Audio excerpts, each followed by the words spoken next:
జగ్గంపేట నియోజకవర్గంలో అర్హులైన పేదలకు సామాజిక పింఛన్లు అందక ఇబ్బందులు ఎదురవుతున్నాయని ఇండిపెండెంట్ ఎమ్మెల్యే అభ్యర్థి పాటంశెట్టి సూర్యచంద్ర విమర్శించారు.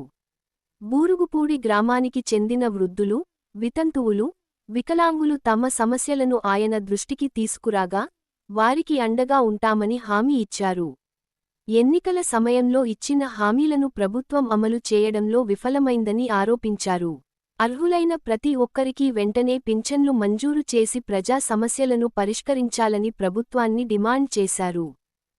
గౌరవ ముఖ్యమంత్రి గారు శ్రీ నారా చంద్రబాబు నాయుడు గారు మంత్రివర్గం ఎమ్మెల్యేలు ప్రమాణ స్వీకారం చేసి మొన్న జరిగిన 12వ తేదీకి 2 సంవత్సరాలు పూర్తయిన సందర్భంగా రాష్ట్ర వ్యాప్తంగా మరి కూటమి నాయకులందరూ ముఖ్యమంత్రి గారి దగ్గర నుంచి గ్రామ స్థాయి నాయకుడి వరకు ఆనందోత్సవాల్లో మునిగి తేలుతున్న పరిస్థితుల్లో ఈ రోజు మా ఇంటికి వచ్చి వారి కష్టాలు కన్నీటితో చెప్పుకుంటున్నటువంటి అవ్వతాతల యొక్క సమస్యలు ఒక్కసారి మీకు గుర్తు చేస్తా ఉన్నాం. గ్రంథి రాఘవ కదమ్మా, గ్రంథి రాఘవ, ఈమె పేరు తలారి చక్రమ్మ. వీరిద్దరూ అక్కా చెల్లెళ్ళండి. ఇంచుమించు ఒక 40 సంవత్సరాల క్రితం వీరు భర్తలు 40 సంవత్సరాల క్రితమే వీరి భర్తలు చనిపోవడం జరిగింది. వీరిద్దరు అక్కా చెల్లెళ్ళు సుమారు 40 సంవత్సరాల నుంచి కూడా వీరికి పెన్షన్ వస్తుంది.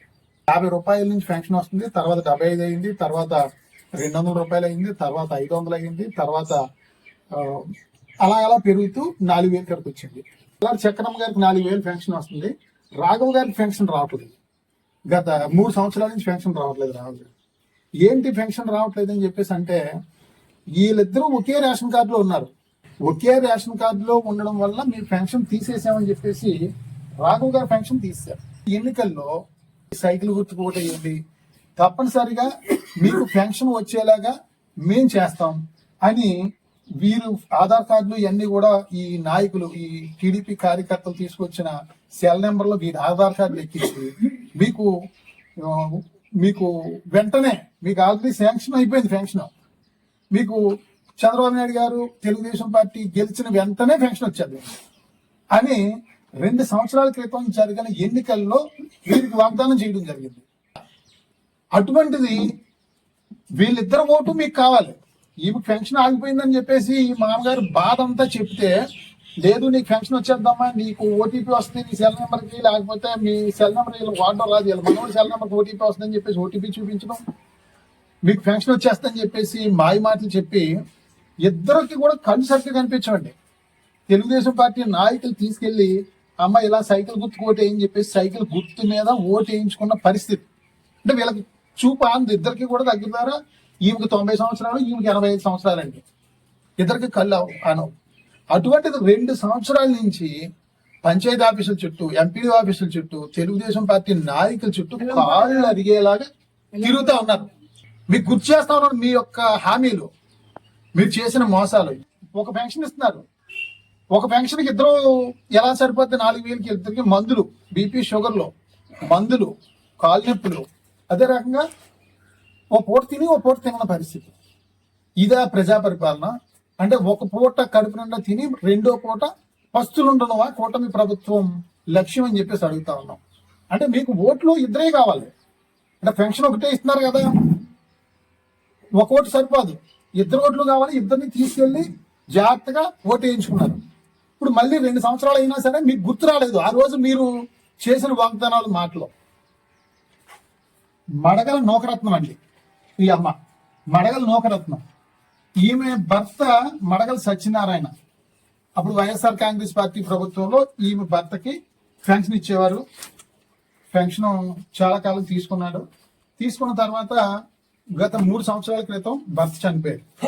భర్త చనిపోతే స్పౌజ్ పెన్షన్ అంటాం కదా, అంటే భర్త చనిపోతే వెంటనే భార్యకి పెన్షన్ ఇచ్చేస్తారు, 1 నెలలో పెన్షన్ ఇస్తారు. అటువంటిది గతంలో పెన్షన్ రాకపోతే ఎన్నికల్లో అమ్మ నూకరత్నం గారు మీరు సైకిల్ గుర్తు ఓటేయండి, తప్పకుండా మీకు పెన్షన్ వచ్చే నెలలో వచ్చేస్తుంది అని ఈ నూకరత్నం గారు నమ్మించి సైకిల్ గుర్తు ఓటేయించుకుని గద్దెనెక్కడం జరిగింది. దగ్గర 2 సంవత్సరాలు అవుతుందండి.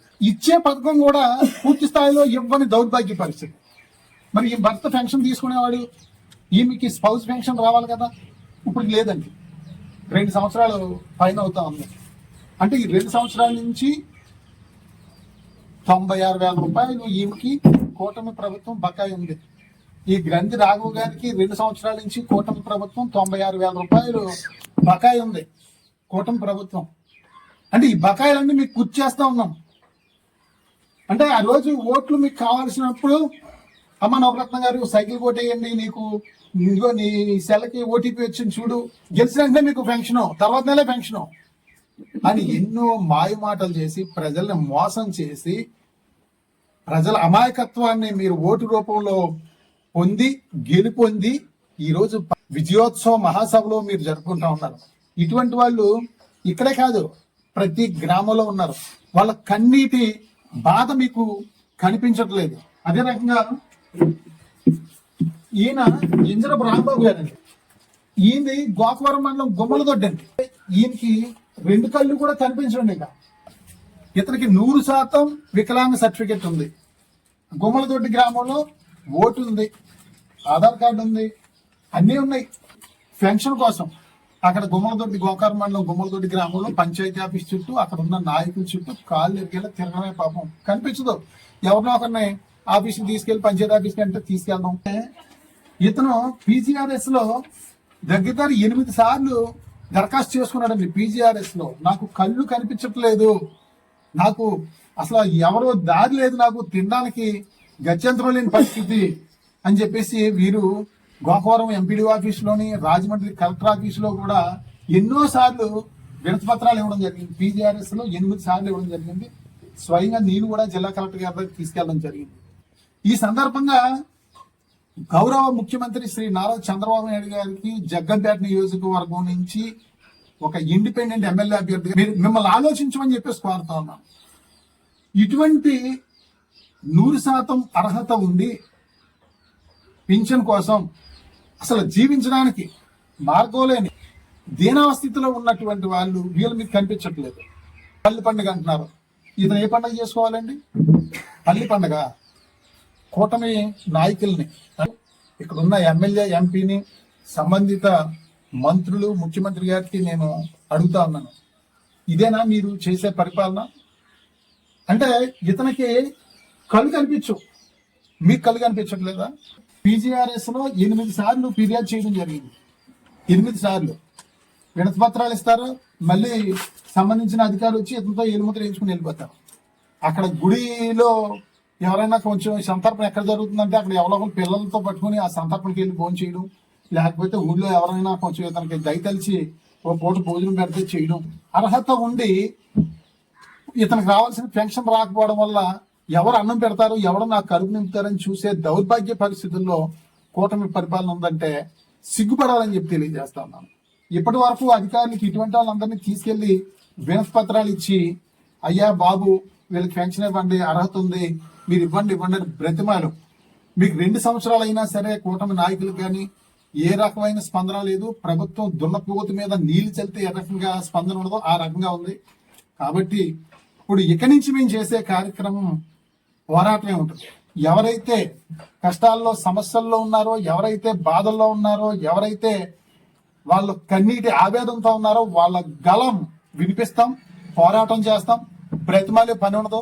ప్రతి ఆఫీస్కి వెళ్ళి వీరికి రావాల్సిన ప్రభుత్వ పథకాలు తప్పనిసరిగా వచ్చే విధంగా పోరాటం చేస్తామని చెప్పి తెలియజేస్తూ, ఇప్పటికైనా సరే ఇటువంటి వాళ్ళు ఎంతమంది ఉన్నారు జగ్గంపేట నియోజకవర్గంలో అవ్వచ్చు, రాష్ట్ర వ్యాప్తంగా అవ్వచ్చు, పెన్షన్ లేని వాళ్ళు, స్పౌస్ పెన్షన్లు ఎంతమంది ఉన్నారు, వికలాంగ పెన్షన్లు ఎంతమందికి రావాలి, అదే రకంగా భర్త చనిపోయిన వాళ్ళు, వయసులో ఉండి భర్త చనిపోయి అసలు పిల్లల్ని ఏ రకంగా పెంచుకోవాలో దారి లేక ఒక పూట తిని ఒక పూట తినకుండా ఉన్న అక్క చెల్లెమ్మలు ఎంతో మంది బాధపడతా ఉన్నారు. అటువంటి వాళ్ళు పెన్షన్ లేదు. ఇంకా 50 సంవత్సరాలకు పెన్షన్ అన్నారు, ఇప్పటికి ఇంకా అతి లేదు. డిగ్రీ చదువుకున్న ప్రతి ఒక్కరికి నెలకు 3,000 అన్నారు, అది లేదు. అదే రకంగా నెలకు 1,500 అన్నారు మహిళా తల్లికి, అక్క చెల్లెమ్మలందరికీ, అది లేదు. ఏ పథకం మీరు పూర్తి స్థాయిలో నిర్వహించారని చెప్పేసి మీరు పండగలు చేసుకుంటా ఉన్నారని చెప్పేసి కూటమి నాయకులను ప్రశ్నిస్తా ఉన్నాం. తప్పనిసరిగా వీళ్ళందరూ కూడా న్యాయం చేయాలని చెప్పేసి విజ్ఞప్తి చేస్తా ఉన్నాం.